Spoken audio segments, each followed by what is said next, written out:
Welcome back, everyone. If you've been away for the last 20 days, we're here at Govardhana Hill at the Bhaktivedanta Ashram down the street from the Lakshmi Narayan Mandir in Dangati, down the street from Anior, just around the corner from the Lakshmi Shringa Temple. And we're camped out here at the foot of Govardhana Hill, and we're reading from the Śrī Caitanya Charitamrita. So far, we've made it in the reading of the Madhya Lila up to chapter 25. And that's something because there's only 25 chapters. And we're taking up where we left off just before we had prasadam break at text number 105. And we're going to move ahead and see if by Krishna's mercy we could somehow finish today. It's a long shot, but we're going to try for it. You all ready for the long haul? You ready for the long haul? Okay.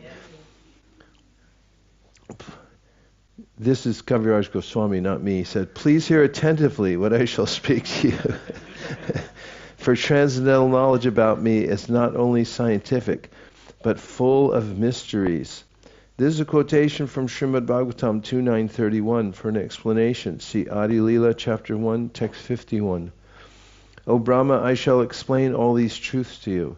Since you are a living being, Jiva, without my explanation, you will not be able to understand your relationship with me, devotional activity, and life's ultimate goal. I shall explain to you my actual form and situation, my attributes, activities, and 6 opulences." Lord Krishna assured Lord Brahma, "By my mercy, all these things will be awakened in you." Saying this, the Lord began to explain the 3 truths, tattvas, to Lord Brahma. "By my causeless mercy, be enlightened in truth about my personality, manifestations, qualities, and pastimes." This is a quotation from Srimad Bhagavatam 2.9.32. Before the creation of the cosmic manifestation, the Lord said, "I existed, and the total material energy, material nature, and the living entities all existed in me. After creating the cosmic manifestation, I entered into it. Whatever you see in the cosmic manifestation is but an expansion of my energy. When the whole universe dissolves, I remain full in myself, and everything that was manifested is again preserved in me. Prior to the cosmic manifestation, only I exist. Ahamevasa mevagre nanyad yat sadasat param paschad aham yadetatcha yo vishishyeta sosmyaham. Prior to the cosmic manifestation, only I exist, and no phenomena exist, either gross, subtle, or primordial. After creation, only I exist in everything, and after annihilation, only I remain eternally." Purport. This is a quotation from Srimad Bhagavatam 2.9.33. It is the first verse of the Chatushloki. For an explanation, see Adi Lila, chapter 1. In this verse, beginning with Aham Eva, the word aham is expressed 3 times. In the beginning, there are the words aham eva. In the second line, there are the words paschad aham. At the end are the words sosmyaham. This aham indicates the Supreme Person. By repetition of aham, the transcendental personality, who is complete with 6 opulences, is confirmed. Impersonalists do not accept the personal feature of the Supreme Personality of Godhead. The Supreme Personality of Godhead is stressed in this verse in order to impress upon them the necessity of accepting Him. Therefore, the word aham is mentioned 3 times. To stress something important, one repeats it 3 times. Lord Krishna continued, "Actual spiritual knowledge and its practical application are considered in all these sound vibrations. Although the external energy comes from me, I am different from it. Sometimes a reflection of the sun is experienced in place of the sun, but its illumination is never possible independent of the sun. When one is transcendentally situated, he can perceive me.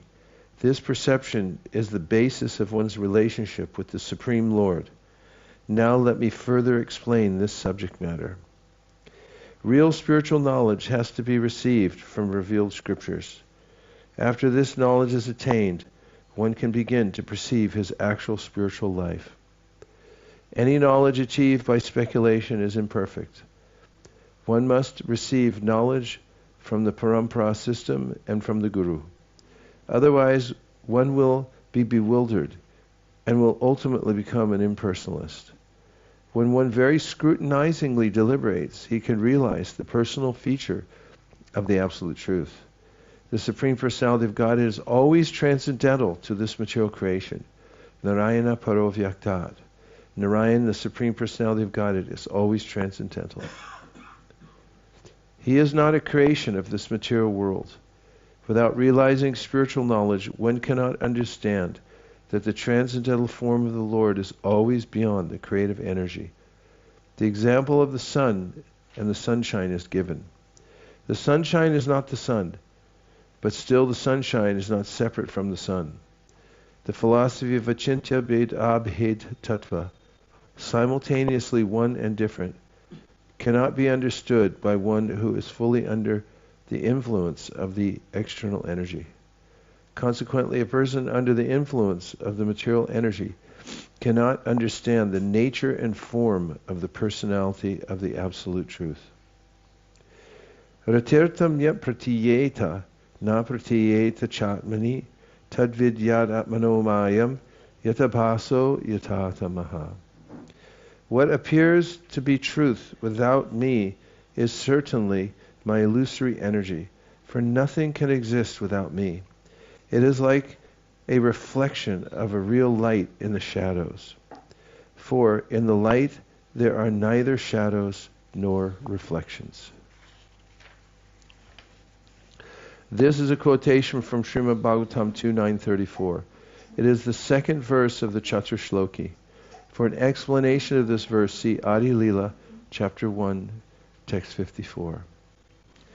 Now please hear from me about the process of devotional service, which is applicable in any country, for any person, at all times, and in all circumstances. The cult of Bhagavat Dharma can be spread in all circumstances, among all people, and in all countries. Many envious people accuse the Krishna conscious movement of spoiling the rigidity of so-called Hinduism. That is not actually the fact. Śrī Caitanya Mahāprabhu confirms that devotional service to the Lord, the cult of Bhagavata Dharma, which is now being spread as the Hare Kṛṣṇa movement, can be spread in every country, to every person, in every condition of life, and in all circumstances. Bhagavata Dharma does not restrict pure devotees to the Hindu community. A pure devotee is above a Brahmana. Therefore, it is not incompatible to offer the sacred thread to devotees in Europe, America, Australia, Japan, Canada, and so on.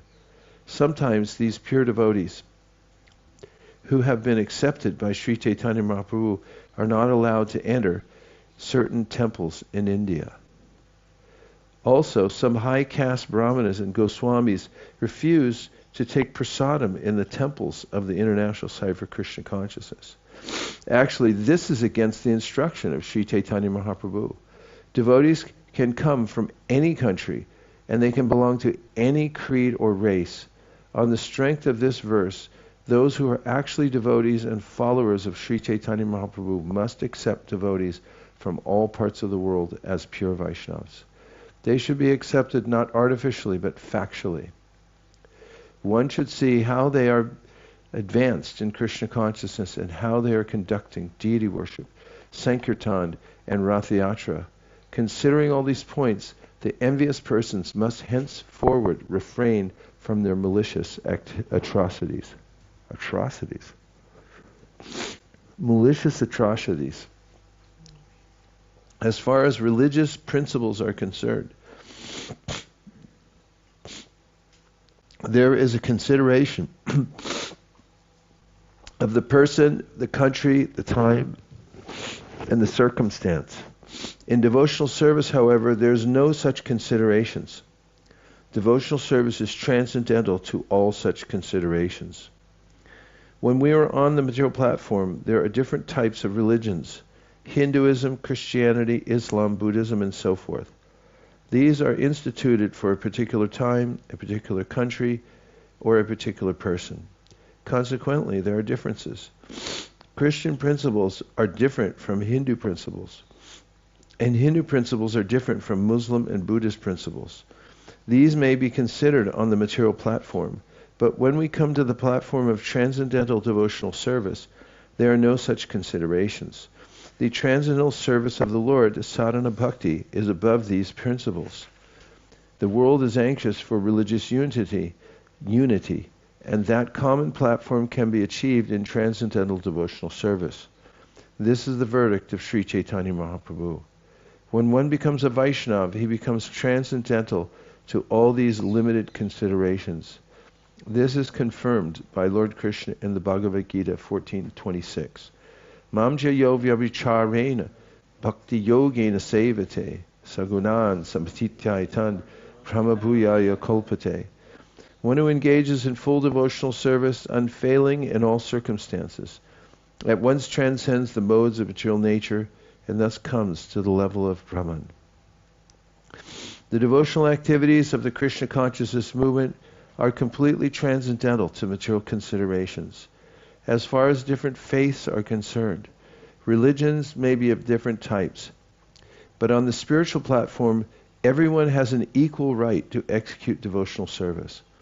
That is the platform of oneness and the basis for a classless society. In his Amrita Pravaha Bhashya, Srila Bhaktivinoda Thakur confirms that one has to learn from a bona fide spiritual master about religious principles, economic development, sense gratification, and ultimately liberation. These are the four divisions of regulated life, but they are on the material platform. On the spiritual platform, the four principles are Gyan, Vigyan, Tadanga, and Tadrahasya. Rules, regulations, and restrictions are on the material platform. But on the spiritual platform, one has to be equipped with transcendental knowledge, which is above the principles of religious rituals. Mundane religious activity is known as Smarta Vidhi, but transcendental devotional service is called Goswami Vidhi. Unfortunately, many so-called Goswamis are on the platform of Smarta Vidhi, yet they try to pass as Goswami Vidhi, and thus the people are cheated. Goswami Vidhi is strictly explained in Sanatana Goswami's Hari Bhakti Vilas, wherein it is stated, Yata Kanchanatam Yati, Kamsyam Rasa Vidanata, Tata Diksha Vidanena Dvija Tvam Jayatendranam. By chemical manipulation, bell metal is turned into gold when touched by mercury. Similarly, when a person is properly initiated, he can acquire the qualities of a brahmana. The conclusion is that devotional service is open for everyone, regardless of caste, creed, time, and country. This Krishna consciousness movement is functioning according to this principle.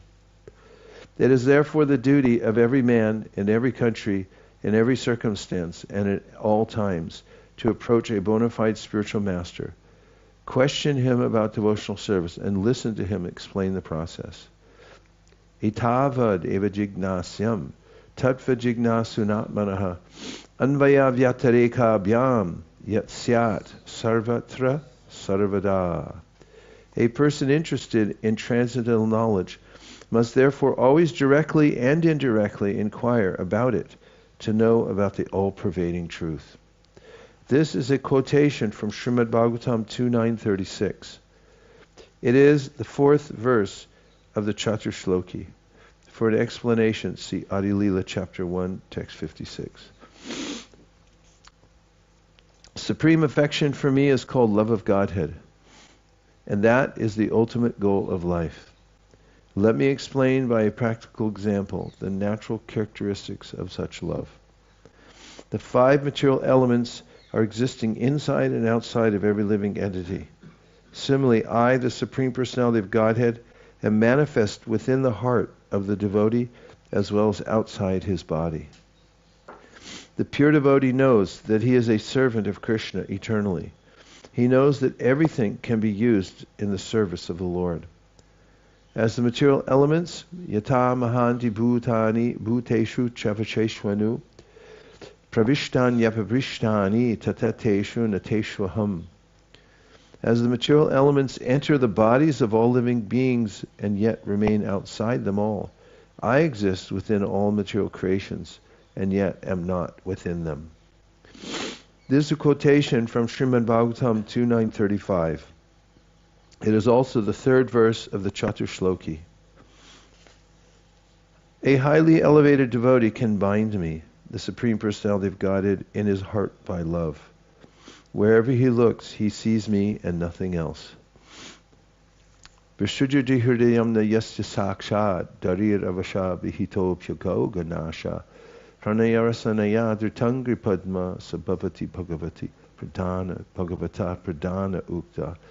Hari, the Supreme Personality of Godhead, who destroys everything inauspicious for his devotees, does not leave the hearts of his devotees, even if they remember him and chant about him inattentively. This is because the rope of love always binds the Lord within the devotee's heart. Such devotees should be accepted as most elevated. That's from 11.255. Sarva bhuteshu apashyad bhagavat bhavamatmanaha bhutani bhagavat yatmani esha bhagavatotama.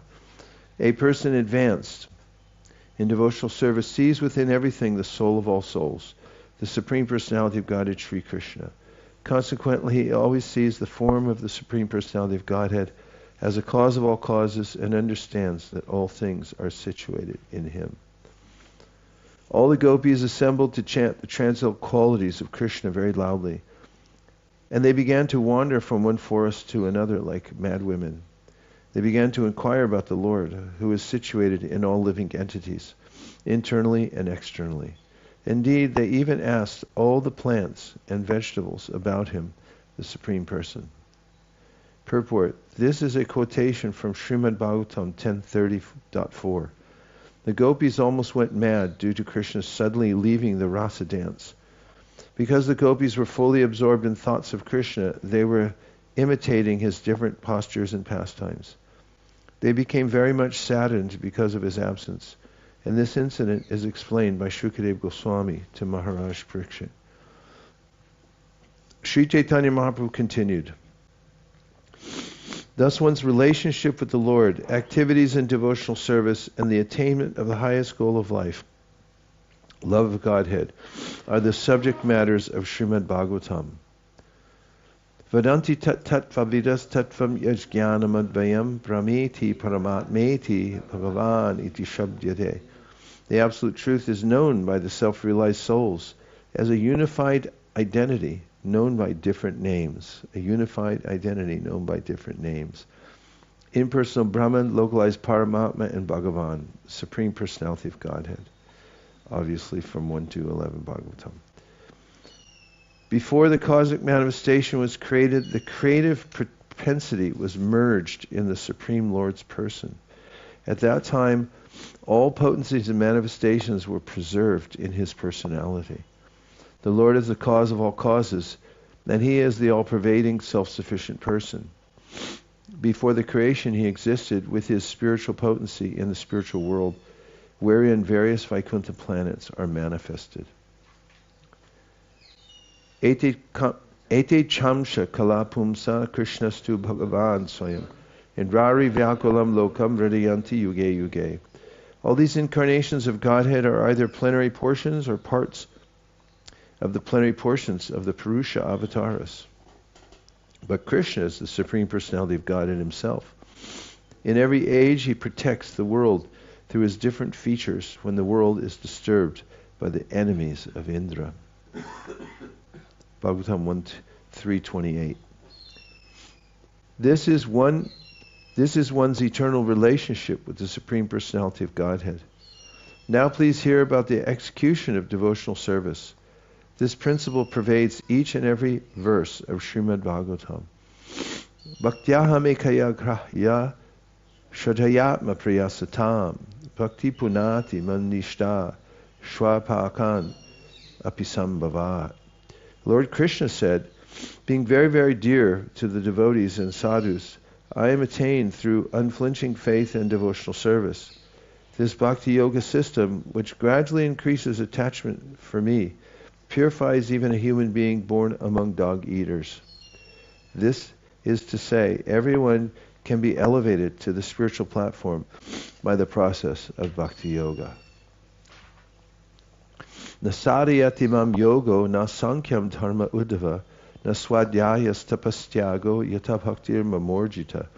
The Supreme Personality of God, Krishna, said, my dear Uddhava, neither through Ashtanga Yoga, the mystic yoga system to control the senses, nor through impersonal monism, or an analytical study of the Absolute Truth, nor through study of the Vedas, nor through austerities, charity, or acceptance of sannyas, can one satisfy me as much as by developing unalloyed devotional service unto me.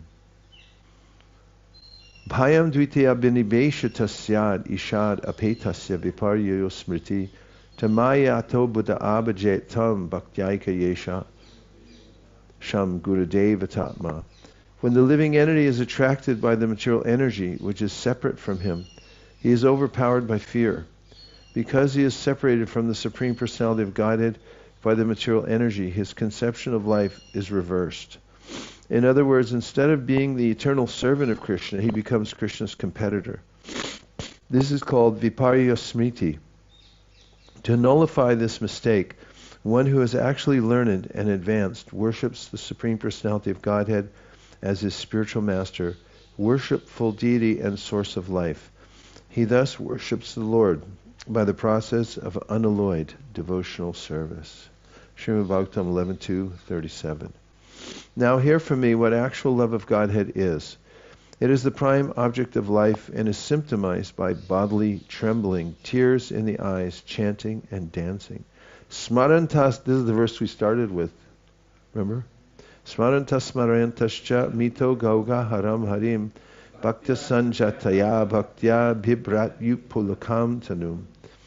Pure devotees manifest spiritual bodily symptoms of ecstatic love simply by remembering and reminding others of the Supreme Personality of Godhead, Hari, who takes away everything inauspicious from the devotee. This position is attained by rendering devotional service according to the regulative principles and then rising to the platform of spontaneous love. 11.3.31.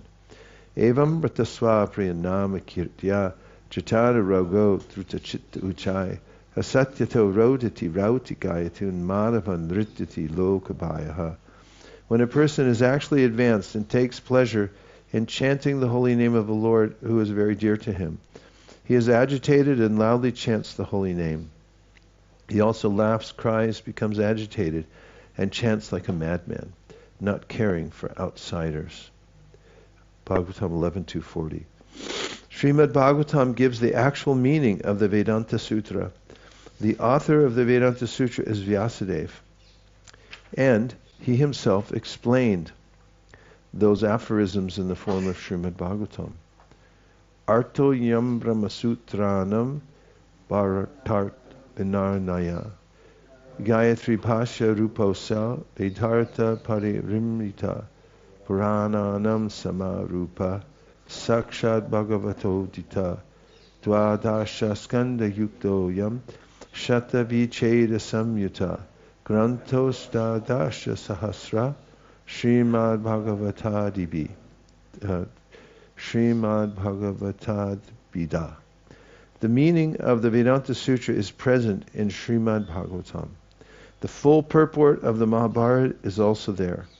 The commentary of the Brahma Gayatri is also there and fully expanded with all Vedic knowledge.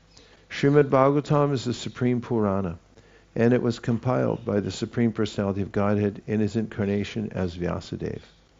There are 12 cantos, 335 chapters, and 18,000 verses. There are 12 cantos, 335 chapters, and 18,000 verses. You need a password? Here you go. Garuda Purana. The essence of all Vedic literature and all histories has been collected in Srimad Bhagavatam. Purport: Srimad Bhagavatam was collected by the incarnation of God, Vyasadeva, and it was later taught to his son, Shukadeva Goswami. This is a quotation from Srimad Bhagavatam 1.3.41. Sarva Vedanta Saram Hi Srimad Bhagavatam Ishyate Tad Rasamrita Triptasya Nanyatrasya Dhrati Kochit. Srimad Bhagavatam is accepted as the essence of all Vedic literature and Vedanta philosophy. Whoever tastes this transcendental mellow of Srimad Bhagavatam is never attracted to any other literature. 12.13.15. In the beginning of Srimad Bhagavatam, there is an explanation of the Brahma Gayatri mantra.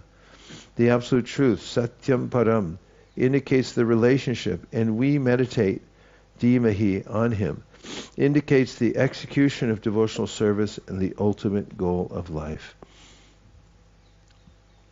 O my Lord Śrī Caitanya, son of Vasudeva, O all-pervading personality of Godhead, I offer my respectful obeisances unto you.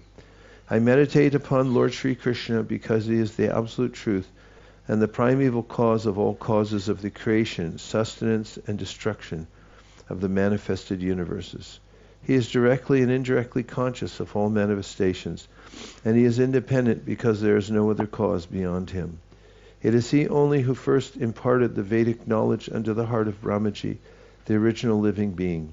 By him, even the great sages and demigods are placed into illusion, as one is bewildered by the illusory representations of water seen in fire or land seen on water.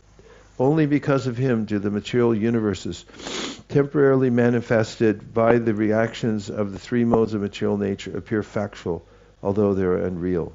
I therefore meditate upon him, Lord Śrī Caitanya, who is eternally existent in the transcendental abode, which is forever free from the illusory representations of the material world. I meditate upon him, for he is the absolute truth. Completely rejecting all religious activities which are materially motivated, this Bhagavata Purana propounds the highest truth, which is understandable by those devotees who are fully pure in heart. The highest truth is reality distinguished from illusion for the welfare of all. Such truth uproots the threefold miseries.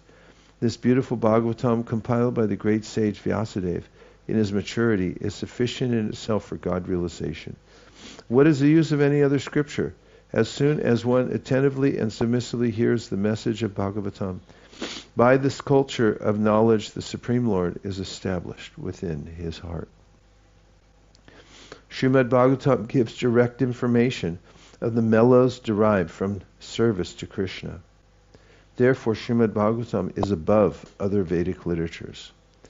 Nagama kalpataror galitam palam shukamukad amrita drava samyutam pibata bhagavatam rasam alayam vahuraho rasika bhuvi bhavukaha.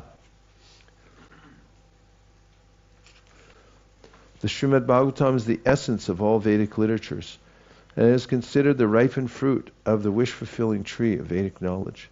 It has been sweetened by emanating from the mouth of Shukadeva Goswami. You who are thoughtful and who relish mellows should always try to taste this ripened fruit.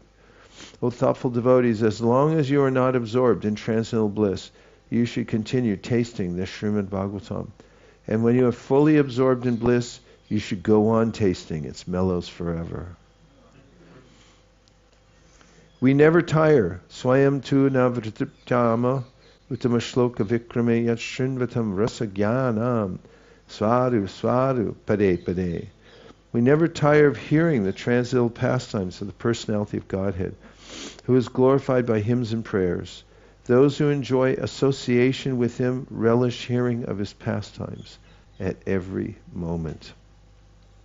This is a quotation from Srimad Bhagavatam 1.1.19. Śrī Caitanya Mahāprabhu advised Prakashananda Saraswati, study Srimad Bhagavatam very scrutinizingly. Then you'll understand the actual meaning of the Brahma Sutra. Śrī Caitanya Mahāprabhu continued, always discuss Srimad Bhagavatam and constantly chant the holy name of Lord Krishna. In this way you will be able to attain liberation very easily, and you will be elevated to the enjoyment of love of Godhead. Srila Bhaktisiddhanta Saraswati Thakur states that without studying Srimad Bhagavatam, one cannot understand the purport of the Brahma Sutra, Brahma Vedanta Sutra, or the Upanishads. If one tries to understand Vedanta philosophy and the Upanishads without studying Srimad Bhagavatam, one will be bewildered, and construing a different meaning will gradually become an atheist or an impersonalist. Brahma bhuta prasannatma nashochati nakangshati samak sarveshu bhuteshu madbhaktim labhate param. One who is thus transcendently situated at once realizes the Supreme Brahman and becomes fully joyful. Oh. Okay, 154.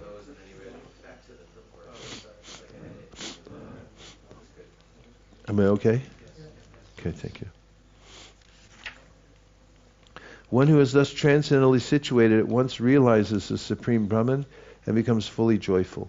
He never laments or desires to have anything. He is equally disposed toward every living entity. In that state, he attains pure devotional service unto me. What does it mean to be equally disposed towards every living entity? Huh? Yes.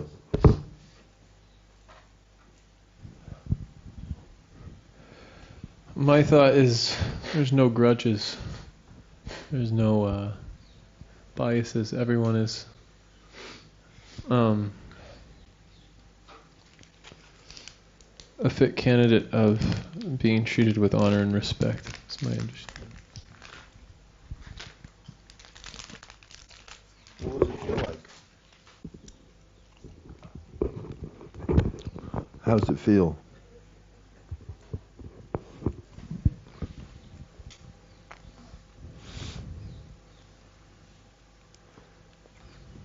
I'll ask Naveen and your approval. I'm onto drugs. He's on drugs, okay. So maybe you can tell us. Prabhu, you had the point? This Brahmabhuta is similar to 519 Vidyavanay Sampanne Brahmanika Vayasani Sunevche Vasapakcha Pandita Samadarshana. He is able to see every living entity as a spirit soul. So in that way he respects everyone because he has that vision. He is able to see himself as a spirit soul, and that's why he is able to see others also like that. Thank you. It's a very useful and helpful cross-reference. Even a liberated soul merged in the impersonal... This is the fourth time. I mean, this verse comes in a lot.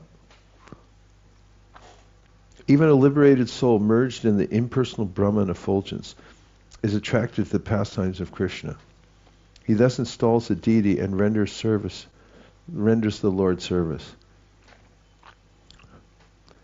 Patipavan, what do you think of that verse? He's enjoying. Give him a microphone. Let's hear what he's thinking.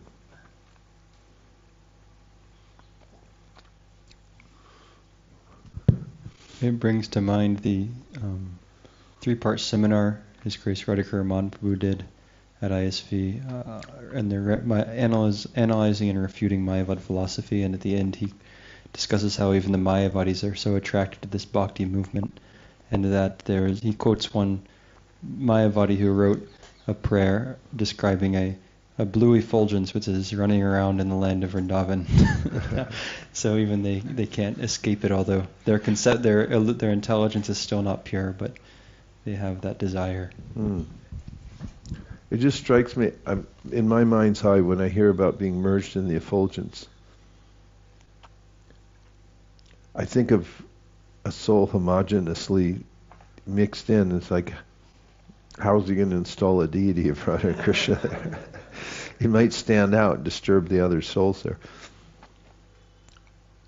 That's from Shankaracharya's commentary on the Nisringatapani Upanishad, in case anybody wants to know, and quote this verse as much as Lord Chaitanya does. Shukadeva Goswami addressed Parikshit Maharaj, "My dear king, although I was fully situated in the transcendental position, I was nonetheless attracted to the pastimes of Lord Krishna. Therefore I studied Srimad Bhagavatam from my father.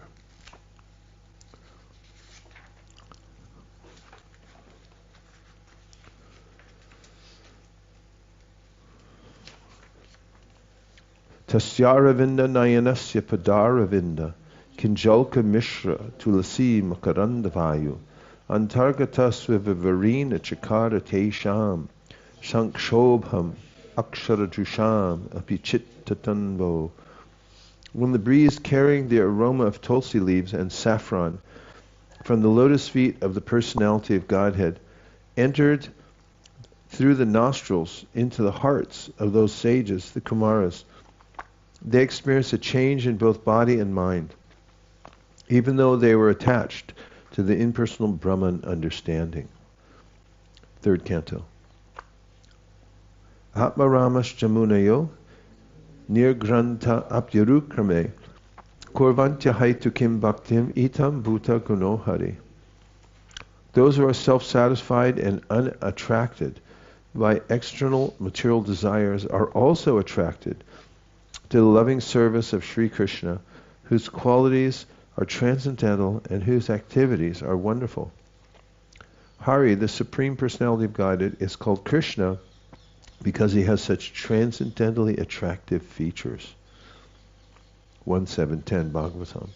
At this time, the Brahmana from the province of Maharashtra mentioned Lord Chaitanya's explanation of the Atmarama verses. Here you go, Vrajaras Bhavana.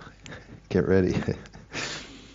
The Maharashtrian Brahmin stated that Śrī Caitanya Mahāprabhu had already explained that verse in 61 ways. Everyone was astonished to hear this. When all the people gathered there expressed the desire to hear again the 61 different meanings of the Atmarama Shloka, Śrī Caitanya Mahāprabhu again explained them. He said, it's amazing how refined the culture is.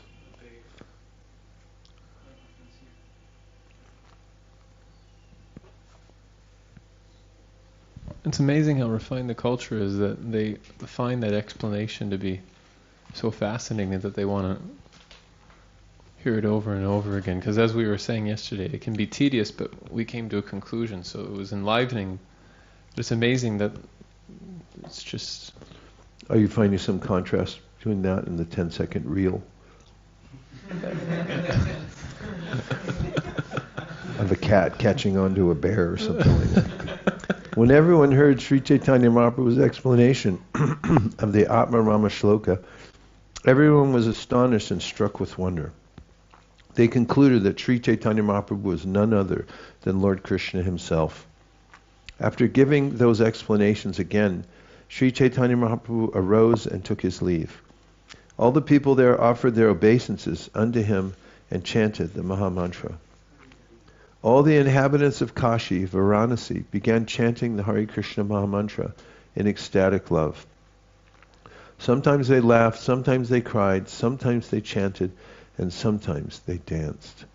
After this, all the Mayavadi sannyasis and learned scholars at Varanasi began discussing Srimad Bhagavatam.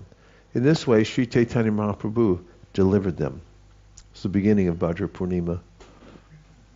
Śrī Caitanya then returned to his residence with his personal associates. Thus he turned the whole city of Varanasi into another Navadvip, Nadia Nagara, Nitai Neche Neche Gaire. Both Navadvip and Varanasi were celebrated for their highly educational activities. At the present time, these cities are still inhabited by great learned scholars, but Varanasi is especially a center for Mayavadi sannyasis who are learned scholars. However, unlike Navadvip, there are hardly any devotees in Varanasi. Consequently, a discussion of Srimad Bhagavatam was very rare in Varanasi. In Navadvip, such a discussion was quite ordinary. After Śrī Caitanya Mahāprabhu visited Varanasi and turned Prakashananda Saraswati and his disciples into Vaishnavas, Varanasi became like Navadvip because so many devotees began discussing Srimad Bhagavatam. Even at the present moment, one can hear many discussions on Srimad Bhagavatam taking place on the banks of the Ganga. Many scholars and sannyasis gather there to hear Srimad Bhagavatam and perform Sankirtan. Among his own associates, Śrī Caitanya Mahāprabhu laughingly said, "I came here to sell my emotional, ecstatic love. Although I came to Varanasi to sell my goods, there were no customers, and it appeared necessary for me to carry them back to my own country. All of you were feeling unhappy that no one was purchasing my goods, and that I would have to carry them away. Therefore, by your will only, I have distributed them without charging." When we begin distributing the message of Śrī Caitanya Mahāprabhu in the Western countries, when we began distributing the message, royal we, when we began distributing the message of Śrī Caitanya Mahāprabhu in the Western countries, a similar thing happened. In the beginning, we were very much disappointed for at least 1 year because no one came forth to help this movement. But by the grace of Śrī Caitanya Mahāprabhu, some young boys joined this movement in 1966. Of course, we distributed Śrī Caitanya Mahāprabhu's message of the Hare Kṛṣṇa mahā-mantra without bargaining or selling. As a result, this movement has spread all over the world. With the assistance of European and American boys and girls, we therefore pray for all the blessings of Śrī Caitanya Mahāprabhu upon all the devotees in the Western world who are spreading this movement.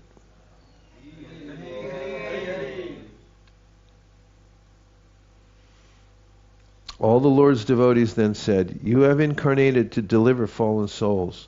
You have delivered them in the east and in the south, and now you are delivering them in the west. Only Varanasi was left because people there were against your missionary activities. Now you have delivered them, and we are all very happy." After the news of these events was broadcast, everyone from the surrounding neighborhoods began to pour in to see Śrī Caitanya Mahāprabhu.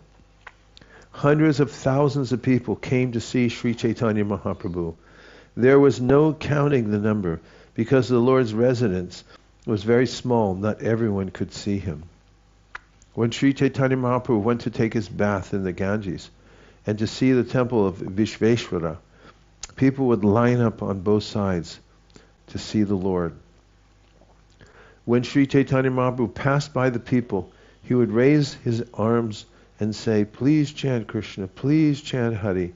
All the people received him by chanting Hare Kṛṣṇa, and they offered their respects to him by this chanting. In this way, for 5 days, Śrī Caitanya Mahāprabhu delivered the people of Varanasi.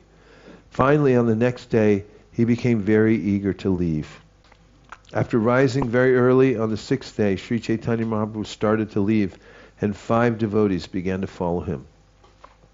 These 5 devotees were Tapan Mishra, Raghunath, the Maharashtrian Brahmin, Chandrasekhar, and Paramananda Kirtaniya. These 5 wanted to accompany Śrī Caitanya Mahāprabhu to Jagannath Puri, but the Lord attentively bade them farewell. Śrī Caitanya Mahāprabhu said, "If you want to see me, you may come later, but for the time being I shall go alone through the Jarikanda forest." Śrī Caitanya Mahāprabhu advised Sanatana Goswami to proceed toward Vrindavan, and he informed him that his 2 brothers had already gone there. Śrī Caitanya Mahāprabhu told Sanatana Goswami, "All my devotees who go to Vrindavan are generally very poor. They each have nothing with them but a torn quilt and a small water pot. Therefore, Sanatan, you should give them shelter and maintain them." Following in the footsteps of Śrī Caitanya Mahāprabhu, we have constructed temples in both Vrindavan and Mayapur, Navadvip, just to give shelter to the foreign devotees coming from Europe and America. Since the Hare Kṛṣṇa movement started, many Europeans and Americans have been visiting Vrindavan, but they have not been properly received by any ashram or temples there. It is the purpose of the International Society for Krishna Consciousness to give them shelter and train them in devotional service. There are many tourists eager to come to India to understand India's spiritual culture, and the devotees in our temples, both in Vrindavan and in Navadvip should make arrangements to accommodate them as far as possible. After saying this, Śrī Caitanya Mahāprabhu embraced them all and began to proceed on his way, and they all fainted and fell down. After some time, all the devotees got up and returned to their homes, very much grief-stricken. Sanatana Goswami proceeded toward Vrindavan alone. When Rupa Goswami reached Mathura, he met Subhuti Roy on the banks of the Jamuna at a place called Dhruva Ghat. Formerly, Subhuti Roy had been a big landholder in Godadesh, Bengal. Sayyada Hussain Khan was then a servant of Subhuti Roy. Subhuti Roy put Hussain Khan in charge of digging a big lake, but once, finding fault with him, he struck him with a whip. Later, Hussain Khan somehow or other was appointed Nawab by the central Muslim government. As a matter of obligation, he increased the opulence of Subhuti Roy. Later, when the wife of Nawab Sayyada Hussain Khan saw the whip marks on his body, she requested him to kill Subhuti Roy.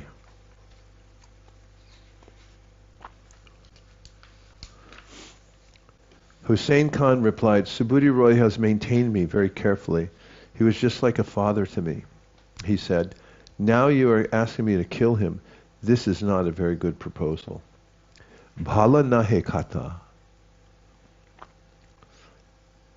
As a last alternative, the wife suggested that the Nawab take away Subhuti Roy's caste and turn him into a Muslim. But Hussain Khan replied that if he did this, Subhuti Roy would not live. This became a perplexing problem for him because his wife kept requesting him to kill Subhuti Roy. Finally, the Nawab sprinkled a little water on Subhuti Roy's head from a pitcher that had been used by a Muslim. 500 years ago in India, the Hindus were so rigid and strict that if a Muslim would sprinkle a little water from his pitcher upon a Hindu, the Hindu would be immediately ostracized. Recently, in 1947, during the partition days, there was a big riot between Hindus and Muslims, especially in Bengal.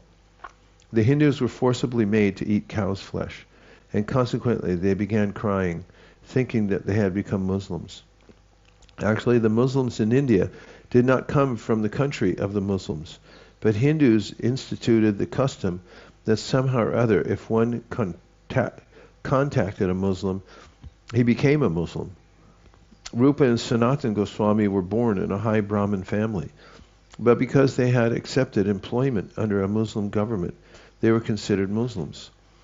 Subhuti Roy was sprinkled with water from the pitcher of a Muslim, and consequently he was condemned to have become a Muslim. Later, Aurangzeb, the Muslim emperor, introduced a tax especially meant for Hindus. Because being oppressed in the Hindu community, many low-caste Hindus preferred to become Muslims. In this way, the Muslim population increased.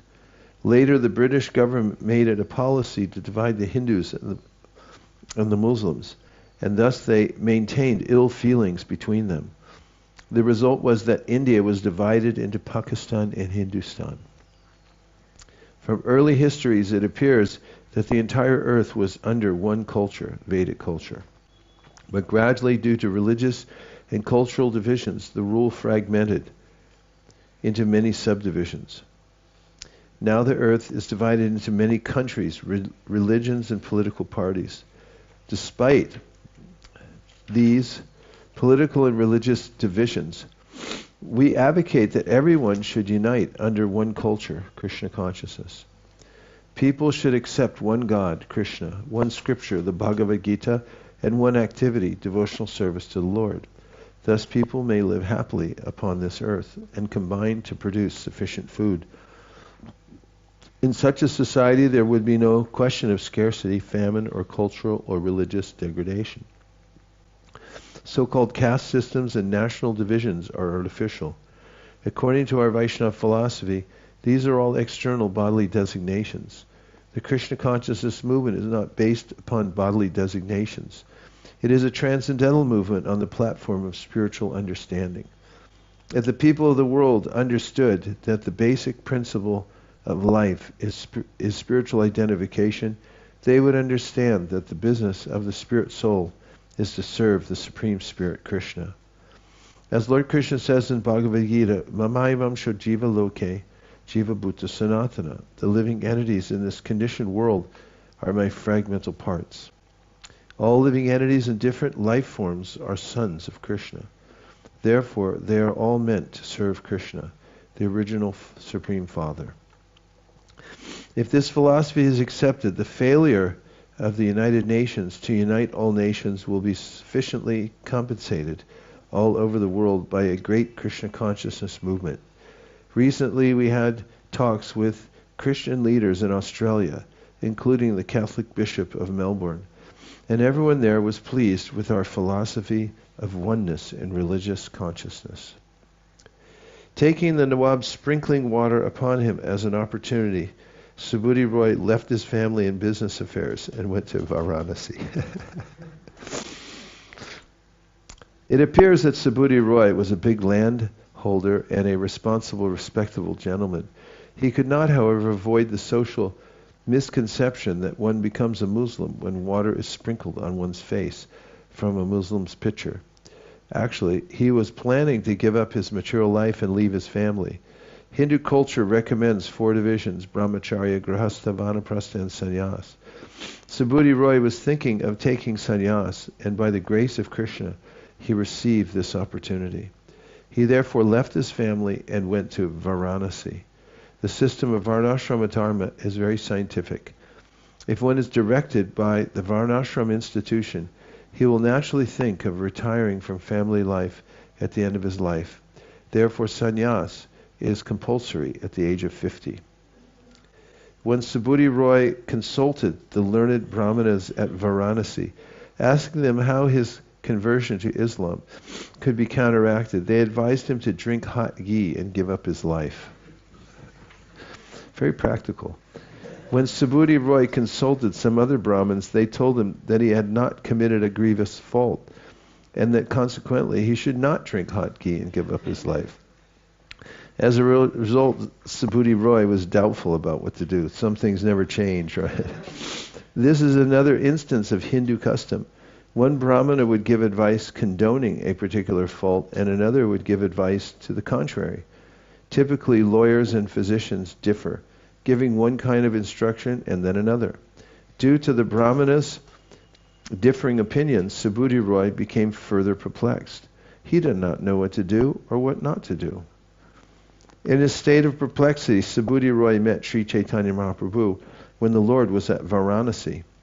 Subhuti Roy explained his situation and asked Śrī Caitanya Mahāprabhu what he should do. The Lord advised him, go to Vrindavan and chant the Hare Kṛṣṇa mantra constantly.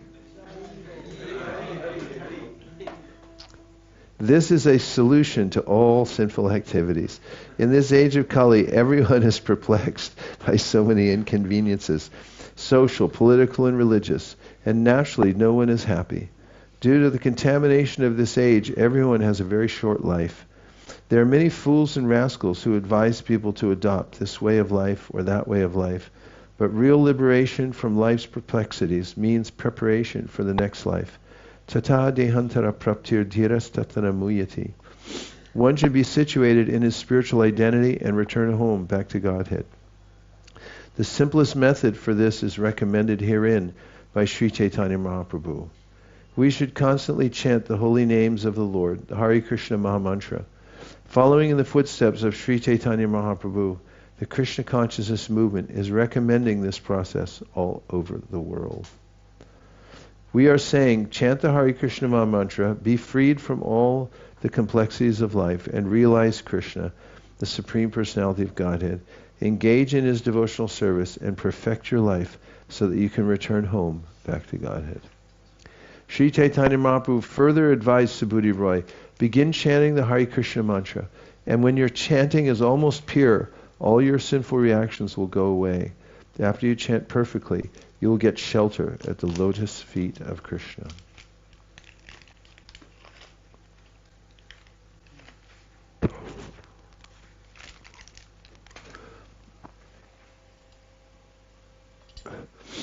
There are 10 10 kinds of offenses should be considered.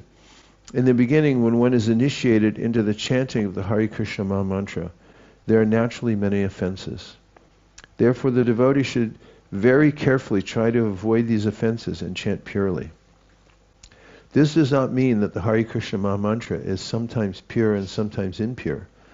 Rather, the chanter is impure due to material contamination. He has to purify himself so that the holy name will be perfectly effective.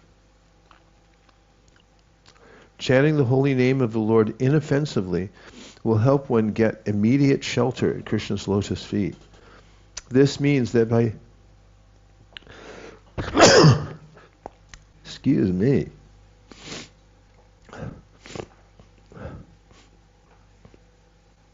We pause for station identification.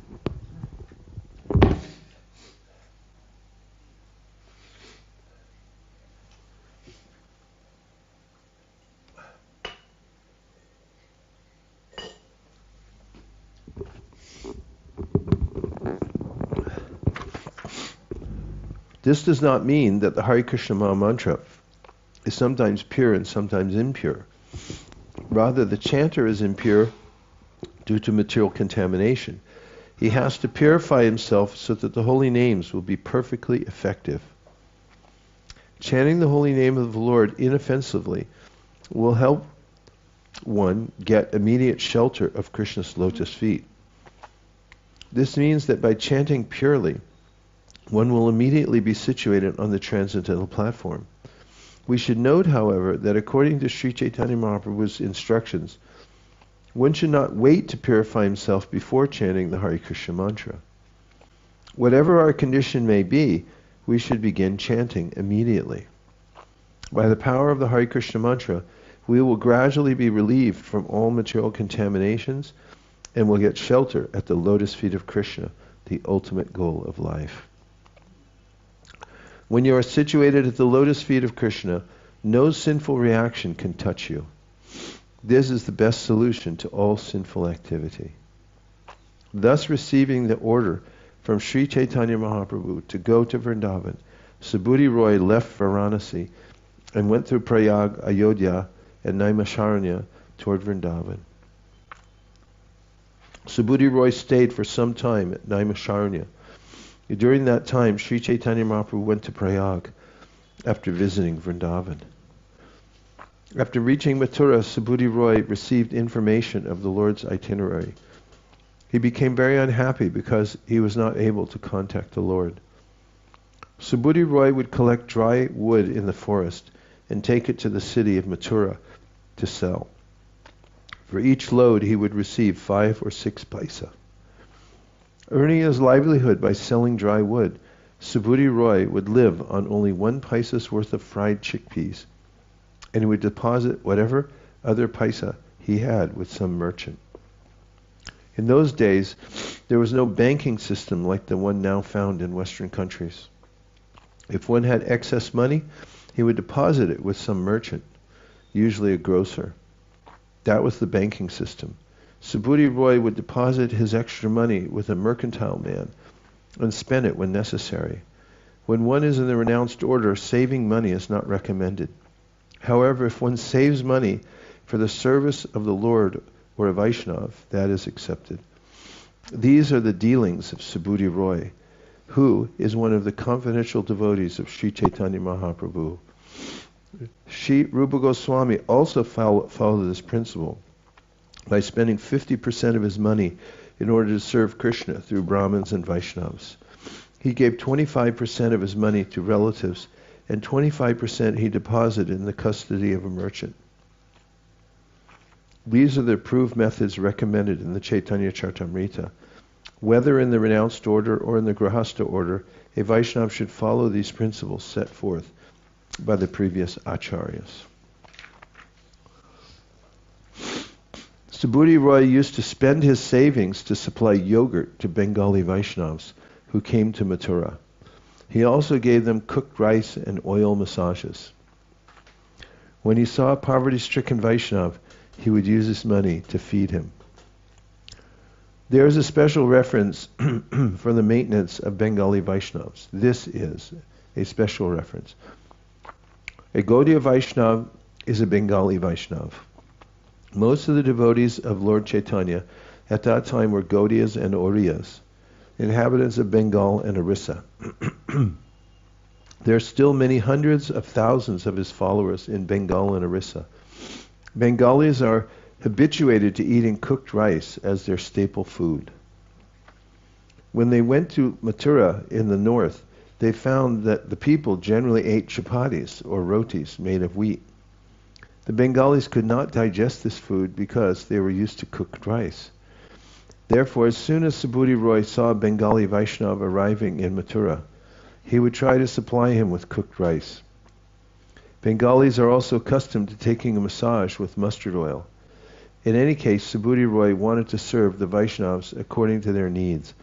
Therefore, he would supply yogurt to ease the digestion of food eaten in Mathura, particularly the chapatis and rotis made with wheat. When Rupa Goswami arrived at Mathura, Subhuti Roy, out of love and affection for him, wanted to serve him in so many ways. He personally took Rupa Goswami to see all the 12 forests of Vrindavan.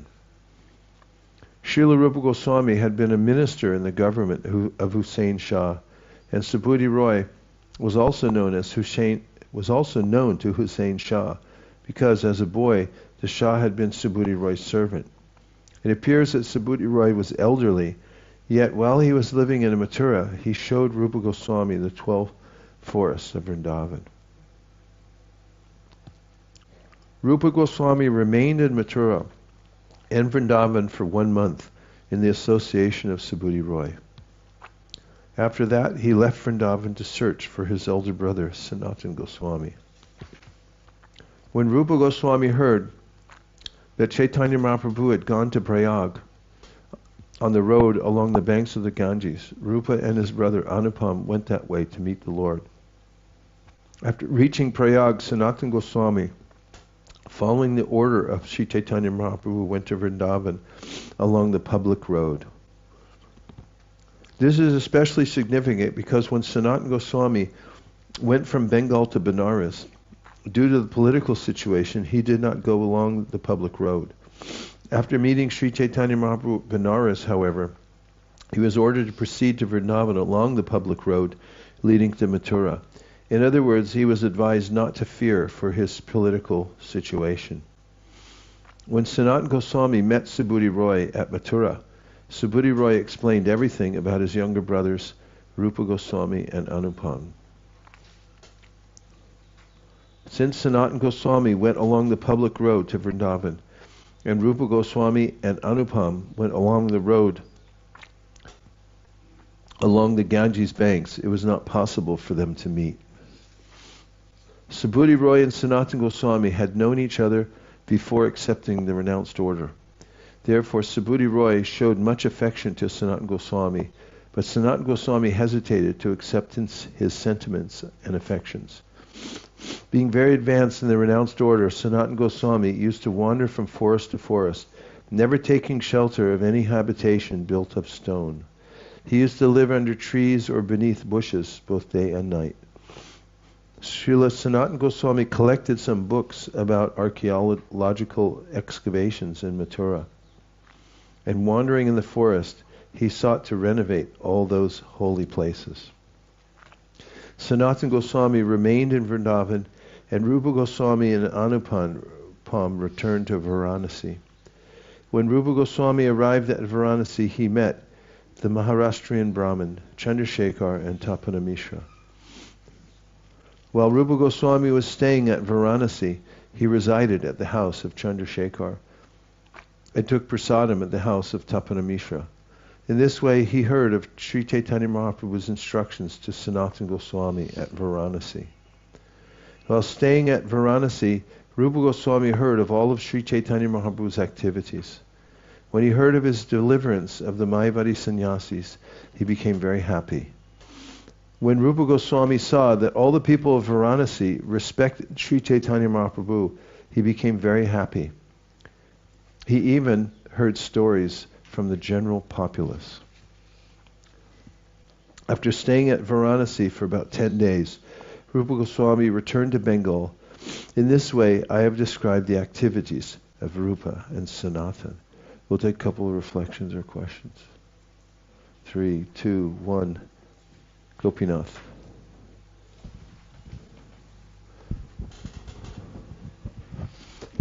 Hare Kṛṣṇa.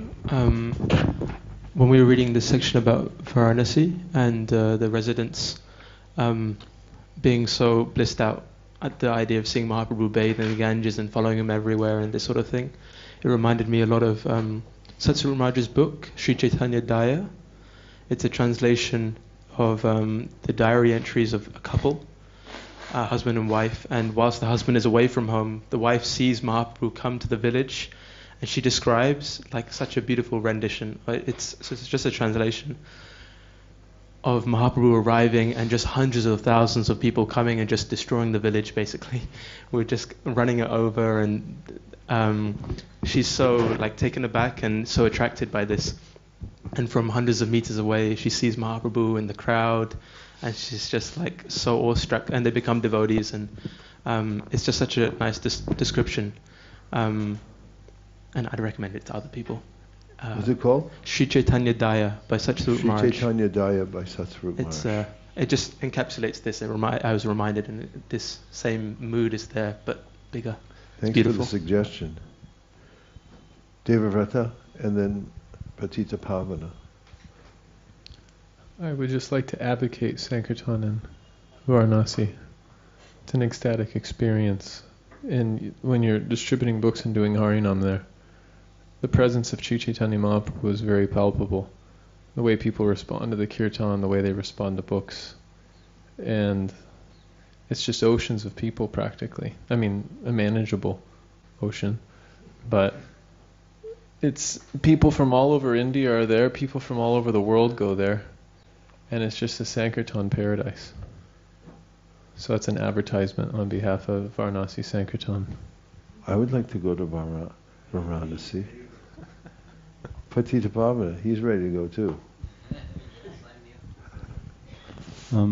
I was just wondering if there's any further information why Sanatana Goswami was hesitant to accept gestures of Subodhi Roy. Was it simply because he was so renounced? It was in the context of his being renounced.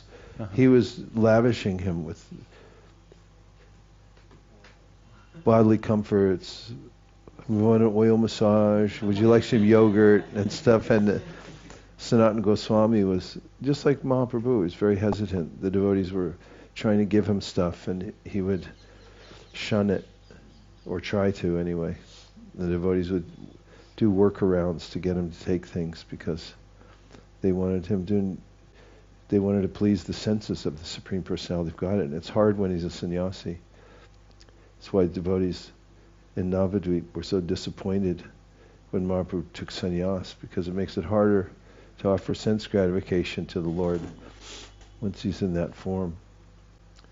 Okay, let's see. From the outside People's Party, we have a hand up, and it is Nitya Tarangani.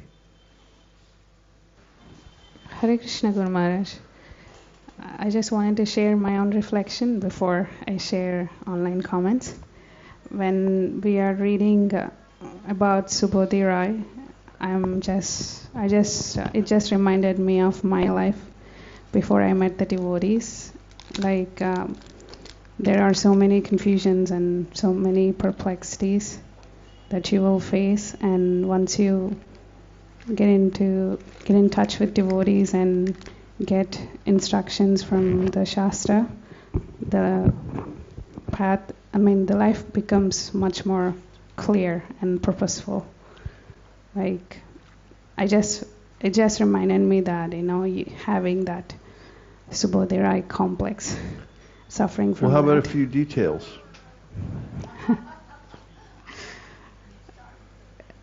For example, I always used to have a question like, why do we take birth again and again?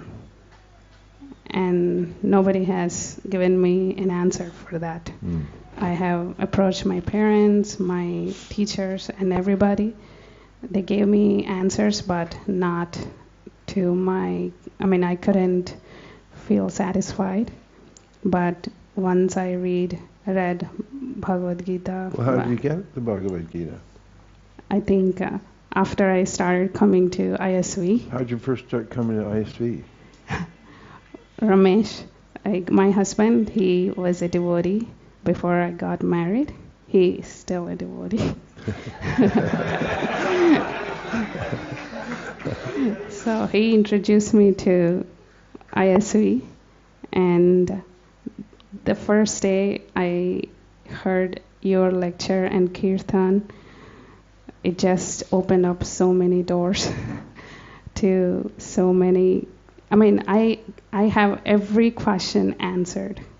Like all the questions I have been troubled by, like I felt so relieved, and I felt like this is it. You don't have to go anywhere else. Wow. Hare, Hare.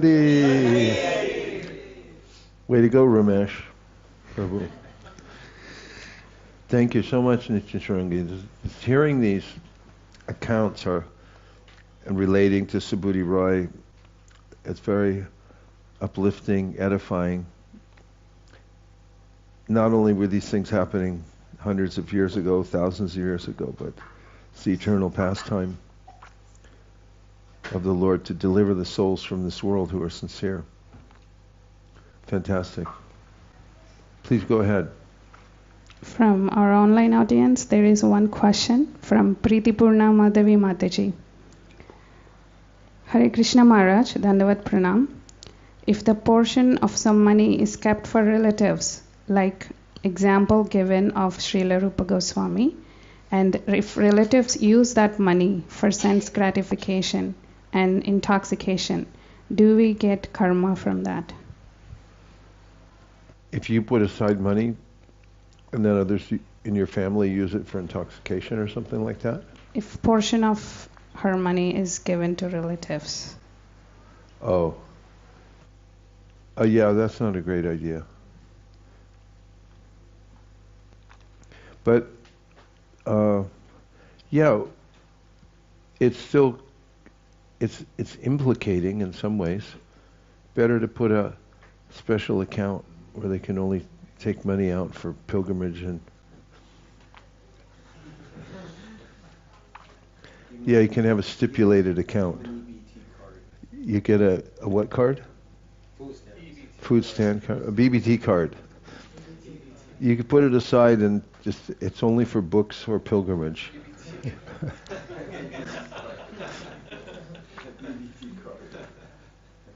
It's so entangling, relatives, and one has to carefully interact with relatives at a certain point, and it requires some diplomacy, says the Bhagavatam. End of 7th canto, Narada talks about cooperating at a certain point until one can be fully situated in devotional service. So understandably there's going to be complications, but any ways that you can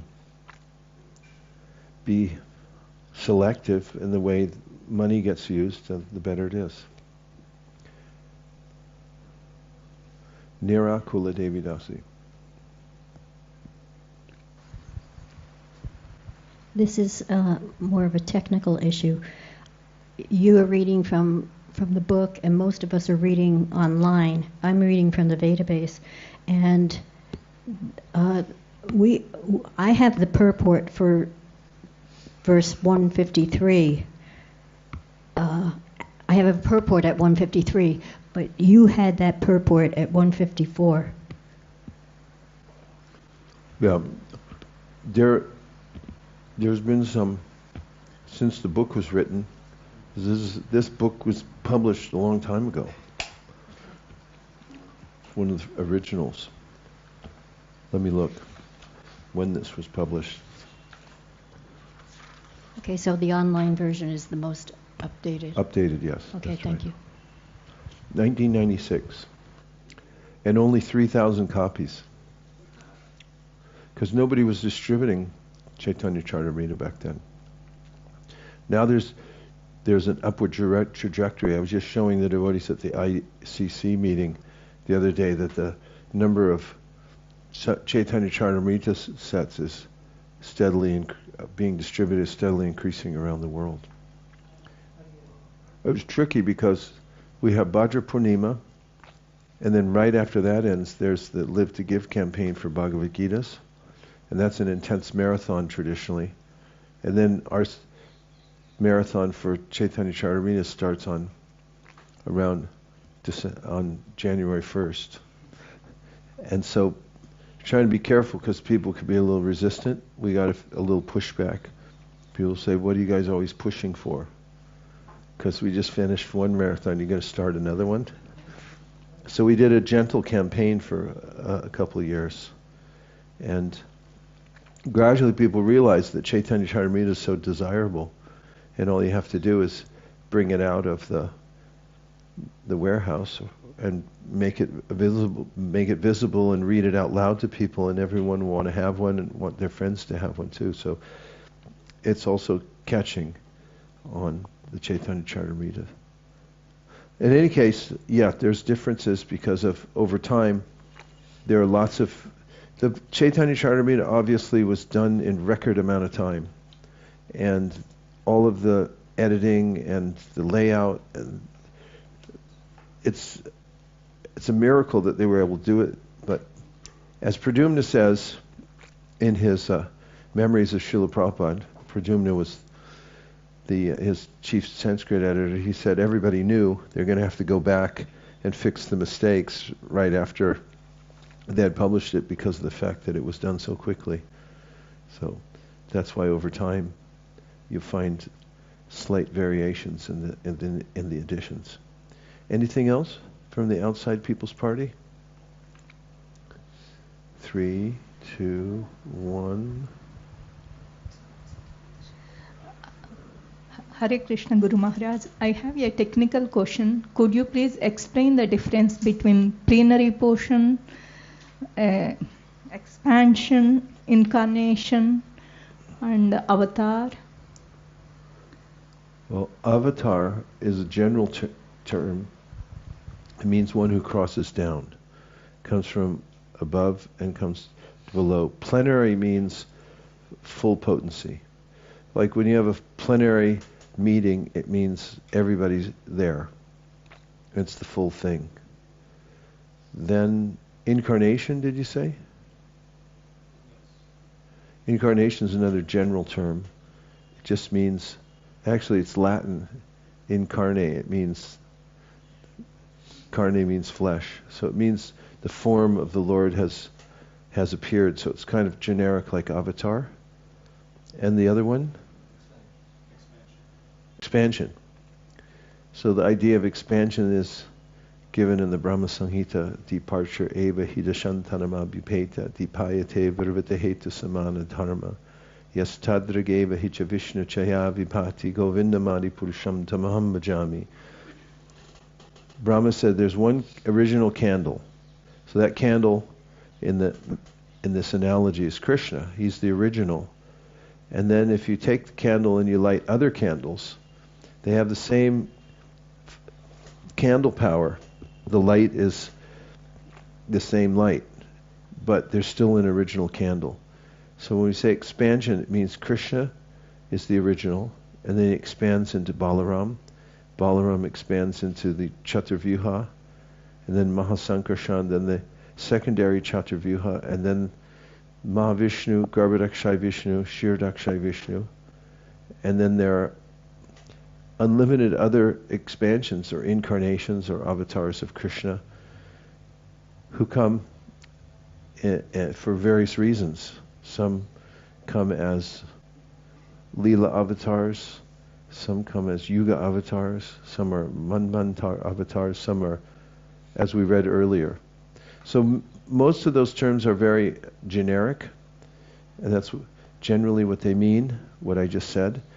But if you want to know the science more in a more detailed way, as we read earlier, you can get a copy of the Laghu Bhagavatamrita, which was written by Rupa Goswami, and if you have a lot of patience and you go through that, actually it's good as a reference book. You can read it all the way through if you really have some grit. So it's a very technical book, but all the technical questions are answered in that book. And if you have specific questions about various expansions, who are they, where do they come from, and so forth, what's their category, then you can look up in the index and find it in the Laghu Bhagavatamrita. Good to have in your reference library. And it's available right now at the ISV bookstore. And where is that? You can call in at our operators are standing by to take your call. Okay, there was one more inside. Yes, Prabhu. Madhavji, this is again in 213, Subhudirai showing affection. It is mentioned in the word-to-word meaning Vyavahara Sneha, love and affection because of previous relationship. So is it because of that affection is mostly coming from the bodily concept, that's why he was avoiding? Well, I don't know, because it doesn't say exactly. At least not there it doesn't say. Maybe it does somewhere else. But it says, it's a fair guess. As close of a, yes?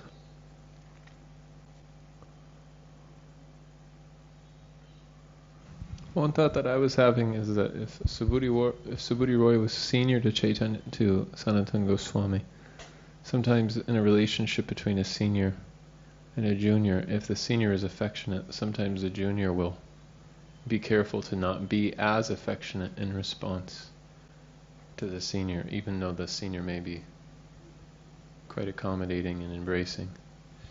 So we have 3 reasonable guesses now. And I just point out that in hearing chanting sessions, it's so valuable when we come up with more questions, because when we discuss a point and we become more aware of it and we say, oh, we don't know exact answer because it wasn't in that text, it's always likely that it'll come up somewhere else. And someone will say, oh, it's said in this Shastra, and this was the relationship Subhuti Roy with Sanatana Goswami.